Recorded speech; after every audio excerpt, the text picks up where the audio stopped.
Toujours dans votre actu du jour du jeudi 12 octobre 2023 xam ngeen ni que démb ci àllarba bi yaakaar naa ni dañuy delluwaat foofa ca palais de la république muy présidence ginnaaw bi nga xamante ni Macky Sall dissoudre na gouvernement boobu vendredi ba la ñu génn ñu waroon reconstituer un nouveau gouvernement bi nga xamante ni kii di premier ministre bi fi nekkoon moom la reconduire muy Amadou Ba ba noppi doon candidat Benno Bokk Yaakaar pour mu diriger liste boobu démb ci àllarba bi tànn nañu ay ministre maanaam fanweeri ministre ak juróom-ñeent la Amadou Ba reconduira pour ñu diriger gouvernement boobu muy benn remaniement ministériel boo xamante ni ñu bëri ñu ngi ko doon xaar mais démb sotti na daal nañ jàpp ni que daal am na ñoo xamante ni quitté nañu gouvernement bi mais am na ñoo xamante ni aussi dugguwaat nañu muy ñu bees su ngeen fàttalikoo fii ci samay émission yaakaar naa ni toogoon naa xam le ni que bi nga xamante ni kii di Lat Diop jëlee woon nañ ko foofa ca LONASE kii remplacé ko muy Doura Baldé di Abdourahmane Doura Baldé muy fiisu Kolda xooxoon naa ni que Lat Diop ñu ngi ko pressentir foofa ca ministère des sports kii di Thérèse Faye aussi sama émission bi passé ne woon naa leen am na ñoo xamante ni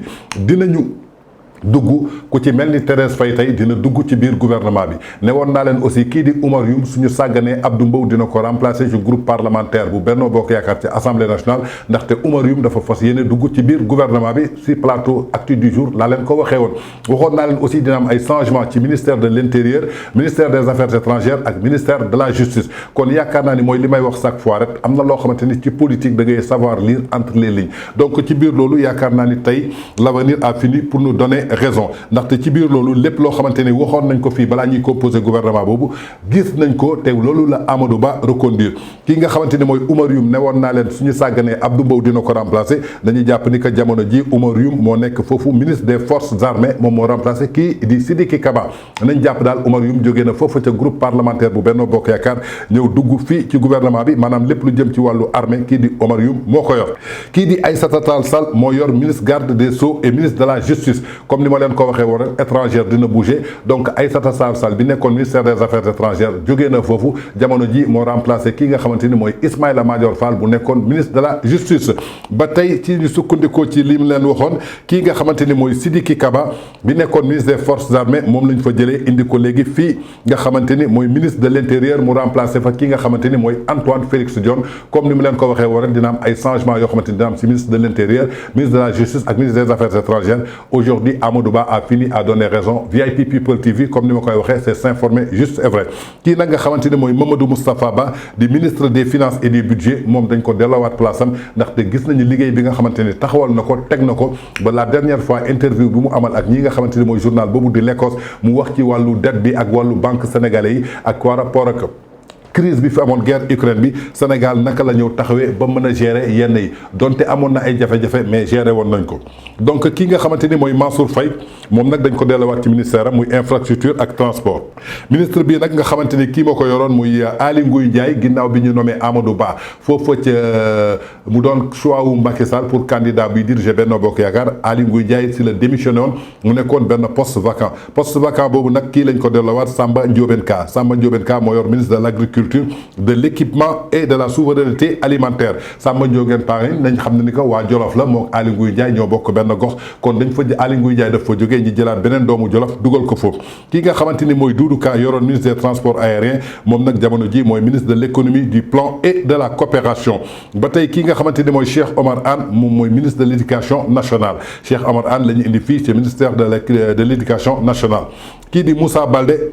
mooy ministre de l'enseignement supérieur et de la recherche et de l'innovation kii di Mariama Sarr moom it mu nekk ministre de la formation professionnelle de l'apprentissage et de l'insertion kii di Serigne Mbaye Thiam moom moo nekkoon ministre de l'eau et de l'assainissement moom la ñu delloowaat foofu kii di Fatou Diané mi nekkoon ministre de la femme de la famille et de la protection des enfants moom it dafa delluwaat ci ministère am kii di Marie Khemesse Ngom aussi nekkoon ministre de la santé et de l'action sociale moom it dañ ko fa delloowaat kii di Oumar Sarr nekkoon ministre des mines et de la géologie dafa delluwaat kii di Antoine Diome nag bi nekkoon ministre de l'intérieur moom lañ fa jëlee indi ko jamono ji def ko ministre du pétrole et de l'énergie maanaam ministère boobu nga xamante ni kii di Sophie Gladima moo ko jiite woon kii di Antoine Félix Diome jamono ji moo ko jiite kii nag di Antoine Mbengue di un nouveau entrant Antoine Mbengue suñ ko xamee muy doomu Morolan di woomu Tivaouane Antoine Mbengue Mbengue ministre des transports aériens et du développement des infrastructures aéroports moom moo remplacé ki nga xamante ni mooy Doudou Ka ki nga xamante ni mooy Antoine Mbengue mën nañ ko bokk ci les premiers militants de l'APR musuñu ko gis ci gouvernement bi pour la première fois muy dugg ci biir gouvernement bi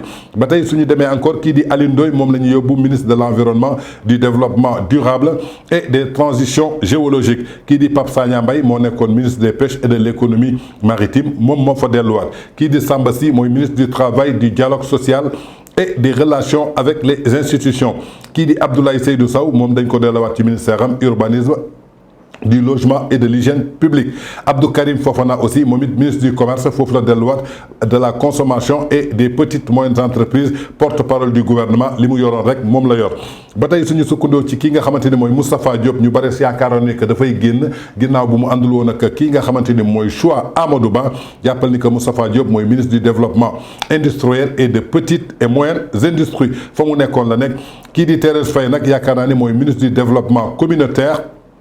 de la solidarité nationale et de l'équipe sociale et territoriale Thérèse Faye bi nag waxoon nañ leen su ngeen sàgganee dina dugg ci gouvernement bi parce que moo yoroon direction FONGIP Thérèse Faye nag yaakaar naa ni ku nekk xam na ni que poste yi nga xamante ni occupé na ko fidélité par rapport au président de la République son engagement pour le travail depuis que mu nekk COJER mu jógee fa yor case des tout-petits jógee fa nekk fii nga xamante ni moo doonoon FONGIP ñu gis ni que liggéey bu mucc ay boo xamante ni bàyyi na fa moo tax tey ñu delloo si ko wat ko kii di Victorine Ndeye di doomu Ziguinchor moom it ñu yóbbu ko ministre de la microfinance de l'économie sociale et solidaire kii di Modou Diagne Fada nag dafa def entrée pendant bu mu nekkee woon directeur du Sonacos kii di Modou Diagne Fada ministre des collectivités territoriales de l'aménagement et du développement kii di Pape Malick Ndour moom dañ ko delluwaat ministre de la jeunesse de l'entrepreneuriat et de l'emploi kii di Lat Diop aussi mooy ni ma leen ko waxee woon nekkoon fi directeur u LONASE te kii remplacé ko Doura Baldé Lat Diop moom la ñu yóbbu foofu ca ministère des sports mu doonoon benn poste vacant bi nga xamante ni le premier ministre moo ko occupé woon comme ni ma leen ko annoncé woon rek bu mu quitté LONASE nee naa kenn la ñuy présenté pour mu diriger ministère des sports du kenn ku dul doomu Guédiawaye bi muy kii nga xamante ni mooy Lat Diop Mame Mbaye Niang dañ ko delluwaat ministre du tourisme et des loisirs kii di Aliou Sow ministre de la culture et du patrimoine historique moom lañ fa delluwaat Moussa Bocar Thiam ministre de la communication kii di Gallo Ba moom lañ yóbbu ministre de la fonction publique et des transformations du secteur public Biram Faye nag di ministre de l'artisanat de la transformation du secteur informel kii di ministre de l'élevage du produit animal et ministériel kii di Annette Seck di ministre auprès du ministre des Affaires étrangères et des Sénégalais de l'extérieur chargé des Sénégalais de l'extérieur kon kii di El Hadj Momar Samb di ministre auprès du garde-sceaux ministre de la justice chargé de la bonne gouvernance de la promotion des droits humains kii di Saliou Sow moom aussi di ministre auprès du ministre de l'intérieur chargé de la sécurité de proximité de la protection civile Issaka Diop ministre auprès du ministre de l'eau et de l'assainissement chargé de la prévention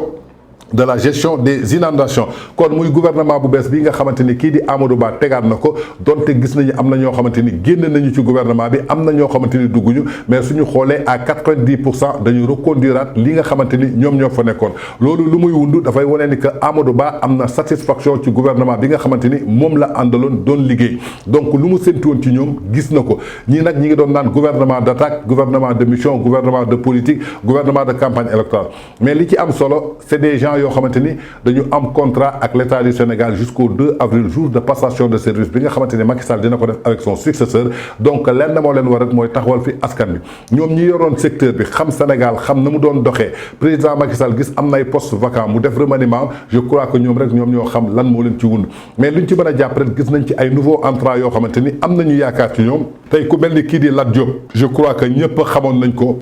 yaakaaroon nañ ko parce que lu mu mérité la kii di Thérèse Faye aussi pareil gis nañu nag yenn changement yoo xamante ni am na ci ministère de l'intérieur kii di Antoine Félix Diome dañ ko fa jëlee yóbbu ko kii nga xamante ni mooy Sidiki Kaba nekkoon ministre des forces armées comme dañuy jëm ci ay élections nag yaakaar naa ni tey choix mënut a gën kii nga xamante ni mooy Sidiki Kaba parce que déjà c'est un avocat international ba noppi muy un défenseur des droits de l'homme yaakaar naa ni kooku tey suñ ko tegee fi nga xamante ni ay élections moom moo fa am je crois que muy parti civil muy opposition muy ñëpp seen xel war na daal ndaxte kuy défenseur des droits de l'homme, je crois que lan ngay njëkk def priorité maanaam mooy droit wu doomu aadama donc mën nañ fa am yaakaar comme ñu bëre jàppoon nañu que Antoine Diome maanaam bouton Macky Sall la lu mu ko sant moom moo koy def tous les sales boulots moom moo koy def donc le président Macky Sall ak premier ministre Amadou Ba ñëw nañu confirmer leen que ñoom ci lépp lu ñu nekk rek transparence foo ci di li ngeen bëgg changer nañ leen ko donc bu fi coow am bu fi leneen am kii nga xamante ni mooy Aïssata Tall Sall nekkoon ministre des affaires étrangères jëlee nañ ko fa yóbbu ko ci ministère de la justice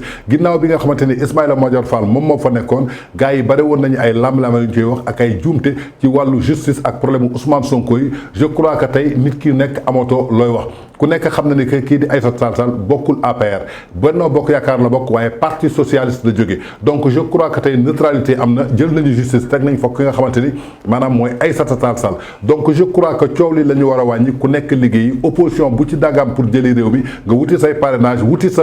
programme dégtal ko Sénégalais yi suñ la mënee déglu ñu déglu la waaye di dem ci làmba ja taxaw di yuuxu danaan kii nangam kii nangam kii nangam dafay fekk wóoluwoo sa bopp démb nag maa ngi dégg yenn chroniqueur commencé di expliquer ci kaaw kii nga xamante ni mooy Aïssata Tall Sall suñ ko jëlee yóbbu ko justice parce que benn calcul politique la ndaxte jàpp nañu que Aïssata Tall Sall bi mu toogee France 24 moom moo taxawoon di défendre wax affaire force terroriste yi nga xamante ni gis nañu ko fii nee na Aïssata Tall Sall lu tax muy wax loolu ma ne ko tey mooy ministère des affaires étrangères su ñu amee ay forces yoo xamante ni occulte dañu infiltrer mu doon ci loo xamante ni relation diplomatique la donc kenn habilité wul wax ci ku dul ministère des affaires étrangères donc je crois que yenn wax yi am na ñoo xamante ni dañ koy wax c'est juste pour manipuler ou bien indi benn gàkk fii Sénégal nag mooy dëkk boo xamante ni au lieu que ñu positiver les esprits mais li ci ëpp dañuy négativer les esprits toog nañu fi ñu naan gouvernement bi jarul ñu koy changer tas ko à 6 mois des élections nangam te suñu xoolee li fi nekkoon rek dañ fi bàyyi à 90% quelques changements lañ ci def maanaam réaménagement jël kii jëlee fële jël kële jëlee fële dafa mel ni tey Aliou Cissé bu yor équipe nationale ñu gis ni que kii nu mu tudd Ismaïla Sarr xëy na doxul ci flanc gauche bi ñu jëlee ko flanc gauche yóbbu ko flanc droite ñu gis ni que tey Gana Gueye xëy na ci milieu de terrain bi offensif bi doxu ci ñu yóbbu ko milieu excentré donc je crois que loolu kese la li am solo maanaam mooy kenn xamul Sénégalais yi lan la ñu bëgg li am solo mooy Macky Sall mooy président de la République Amadou Ba mooy premier ministre moom moo doon liggéey ak ay ministres am ñoom ñoo doon dajee chaque mercredi di def conseil des ministres di joxe seen rapport di joxe seen lépp kon ñoom ñoo ñu gën a xam lan moo xew ci biir ñun nag ay journalistes lañu mën nañu def suñu commentaire mën nañu def suñu analyse mais du ñu ay juge du ñun ñoo fi toog pour juger telle personne ou telle personne parce que xamuñu ci ñoom A ni B xamuñu ci ñoom dara ñoom it comme ñoom ni ñu toogee foofu xamuñu suñu liggéey naka lañ koy doxalee xamuñu suñu émission naka lañ koy préparer xamuñu suñu ligne éditoriale naka lañ koy defee xamuñu ban journaliste la ñuy teg à la place de tel ou bien ban journaliste la ñuy teg à la place de tel pour un chronique donc je crois que dañu war a positiver les choses. li am solo il nous reste 5 mois pour aller aux élections pour la première fois ñu tànn un président de la République ñii dañoo am engagement avec le peuple sénégalais donte ci parti la ñu bokk ay candidats lañu mais fii ba le 25 février dañoo am engagement ak le peuple sénégalais muy parti au pouvoir muy opposition dañu am droit satisfaire seen ay soxla seen besoin parce que dañu nekk ci ay ministères yoo xamante ne xaalisu Sénégal lañ leen di fay impôt sénégalais yi lañ leen di fay taxe sénégalais yi lañ leen di fay donc ils sont là pour le peuple sénégalais du tee nag danañ am seen ambition ndaxte ambition politique moo leen indi tey ñu nekk ministre ambition politique moo tax tey Macky Sall nekk président de la République donc dara su la falee nga nekk fa da nga koy défendre parce que loolu mooy seen liggéey loolu mooy seen métier ñun suñu métier lan la journalisme xool ji information fu mu mënta nekk ñu gëstu ji ko saytu ko indi ko jox ko askan bi kon ku nekk na yem ci place am teewut nag mën nañ joxe suñu commentaire joxe suñu analyse mais quant à dem di juger ministre bi lii moo tax ñu teg ko fii kii lii moo tax ñu teg ko fii alors que ba ñuy tànn tàgguwuñu la alors que ba ñuy jël waxuñu la je crois que sopp ak ba ñàkk maandu foofu la commencé ñëw alors que journaliste nag waroo sopp waroo ñàkk maandu da nga war a trancher muy lan la bonne information bi nga gëstu saytu ko sa commentaire nag mën nga ko def sama xalaat de nangam sangam lii la mais quant à di juger Aïssata Tall Sall suñ ko fa tegee parce que ay problème mu Sonko comme nee nañu entreprise terroriste la te moom moo toogoon France 24 wax ko donc c'est pour confirmer loolu je crois que déjà vous commencez à semer le doute sur la tête des gens Fatou Abdou Ndiaye nag moom moo ko wax démb moom laa déglu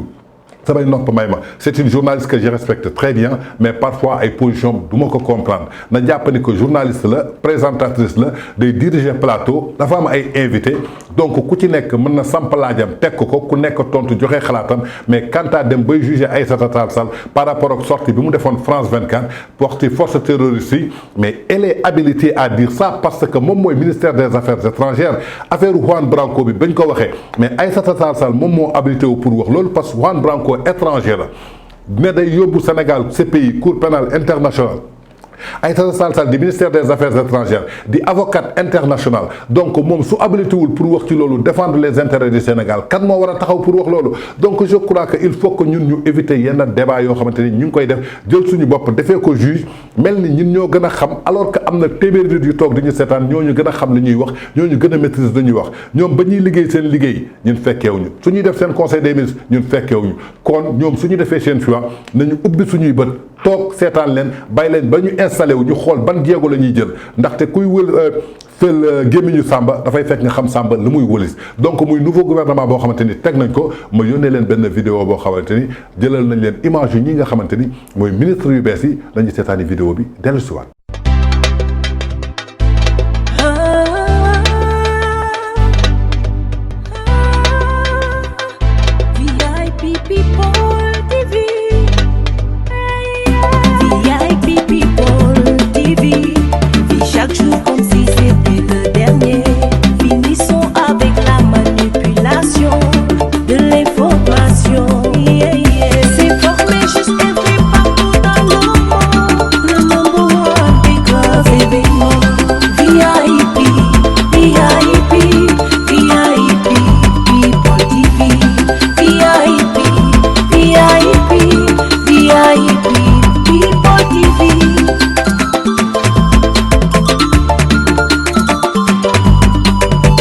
dans votre acte du jour du jeudi 12 octobre 2023 sur VIP People TV ginnaaw bi ñu defee remaniement Amadou Ba reconduiraat benn gouvernement de 39 ministres ak ki nga xamante ne mooy Amadou Makhtar Cissé dellu soit nekk directeur de cabinet du président de la République am na ay ministres yoo xamante ni génn nañu gouvernement bi ki ñu ci gën a ràññee muy ki nga xamante ni mooy Oulimata Sarr moom nag génnee nañ ko ci gouvernement bi Oulimata Sarr nag newoon naa leen xëy na peut-être chef de protocole boobu moo tax ñu génnee ko ndaxte parfois dañuy nekk ministre askan bi taxaw leen fi toog mais dañuy ànd ak ay chef de protocole yoo xamante ni je crois que dañoo gëm service wala yabaate wala ñàkk respecté ni Oulimata Sarr mooy ministre boo xamante ni mi ngi amoon benn chef de protocole boo xamante ni respecté wul ma Samba respecté wul ma Demba un jour ñi ngi dajee King Fahd Palace mu ñëw ci benn forum des premiers emplois moom mu ñëw pour présider ñun ñu nekk fa di liggéey nga gis ko ki nga xamante ni mi ngi liggéey su tourné rax bar nga jàpp liggéeyam chef de protocole bi jàpp di puus di sànni di jaay benn réewande di jaay benn autorité boo xamante ni amul fu mu ko teg ma ne ko diw mu ne ma ne ko liggéey bi la fi indi si sa kanamu ministre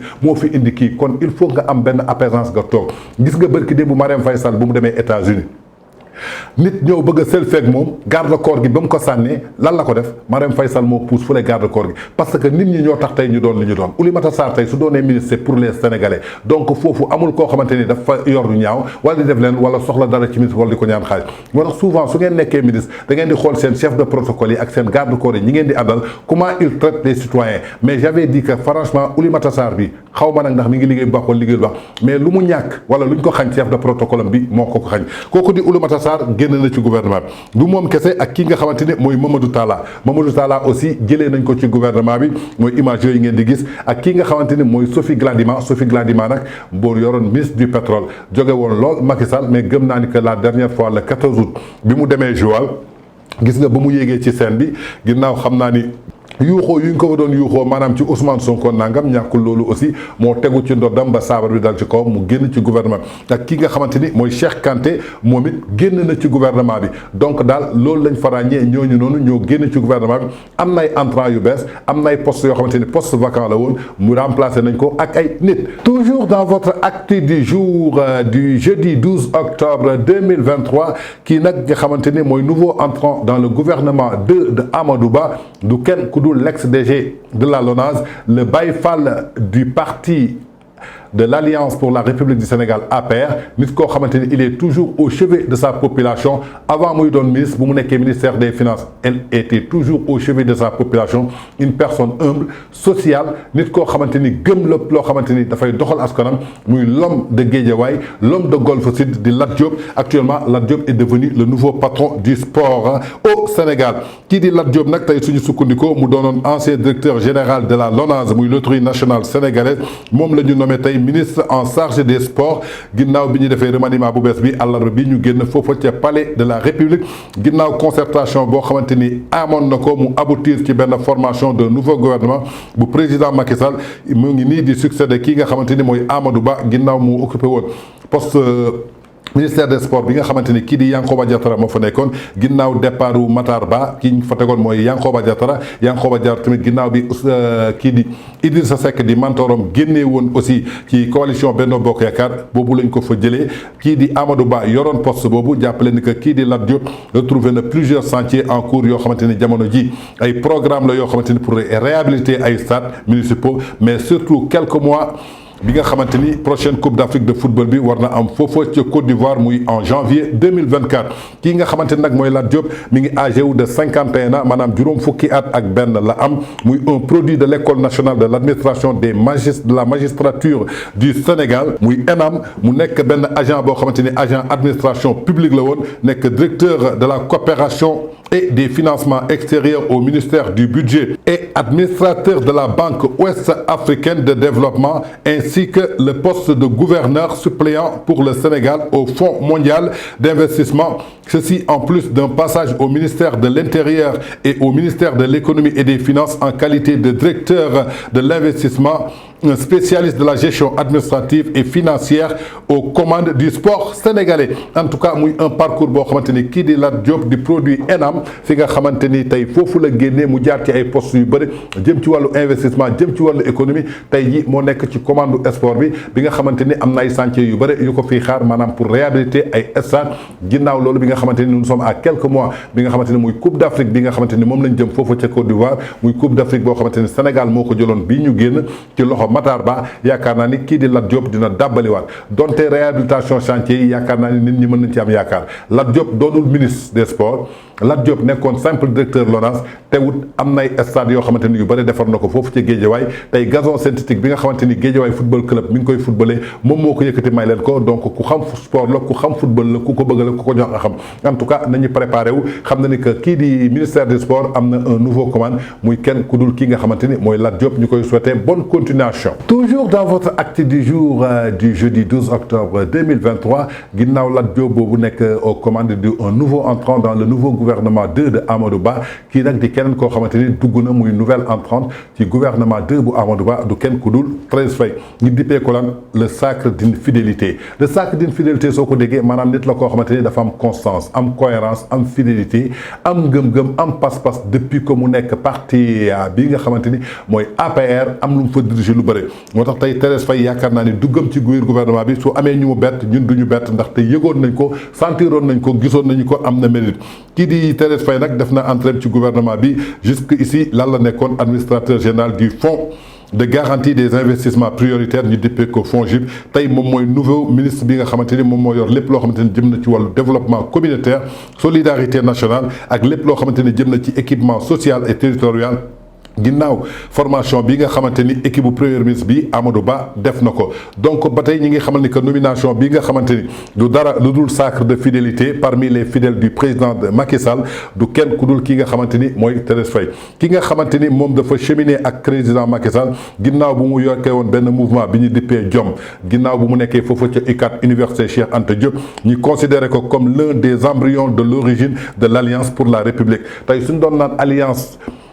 pour la République di APR mën nañu jàppale que jumbax bi kii du kenn ku dul kii nga xamante ni mooy Thérèse Faye musuñu ko dégg mu réclamer musuñu ko dégg mu gedd musuñu ko dégg mu kaas lan la indi fidélité ak loyauté moo tax li olof Njaay di wax rek ku yàgg ci teen baag fekk la fa kon Thérèse dafa yàgg ci teen moo tax tey baag fekk ko fa kon donc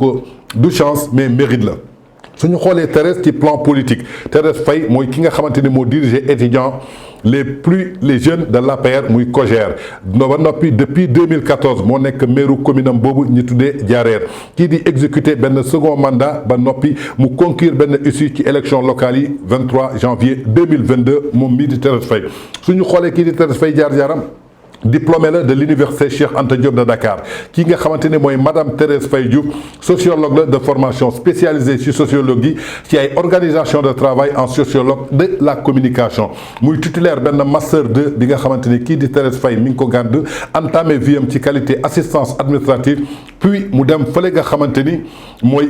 professionnel de l'intégrant à l'Assemblée nationale ginnaaw loolu qualité assistante administrative puis si la rédactrice au service législatif atum 2010 suñu xolé ci ay faveur yo xamanteni deuxième alternance démocratique du Sénégal ci cour bi nga xamanteni ki di madame Thérèse Faye jël na part ci activité mom lañu nommé won directrice générale de l'agence nationale de la case des tout petits ba tay ki nga xamanteni bu mu defee lu toll ci juróom-ñetti at ci bopp structure boobu ñu chargé ko encore yeneen mission mu tegaat encore œuvre la politique nationale du développement intégré de la petite enfance avant de bénéficier une nouvelle fois de la confiance du président de la République qui la nomma administratif général du Fonds de garantie d'investissement prioritaire FONGIP le 4 novembre 2021. Sa longue solide expérience lui a permis de bénéficier à la confiance des secteurs et de ses pairs. Ainsi, lors des assises nationales de l'éducation et de la formation tenues en 2014, elle a occupé le poste stratégique de présidente du comité scientifique pour le compte des sous-secteurs de la petite enfance. Toujours pareil suñu sukkandikoo ci ki nga xamanteni moy Thérèse Faye Diouf toujours ci bir magistrat bi nga xamanteni yoroon nako muy FONGIP. Thérèse Faye nekkoon na membre comité technique bi nga xamanteni moy suivre lépp loo xamanteni jëm na ci ay projet investir ci première année pour ben développement humain ci Sénégal ñu financé ko par Banque mondiale depuis juin 2019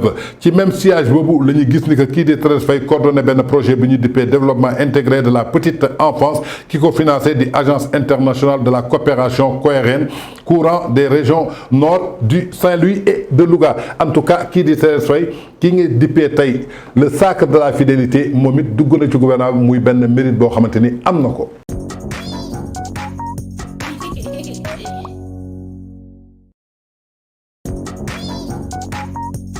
Hey, hey, hey, hey.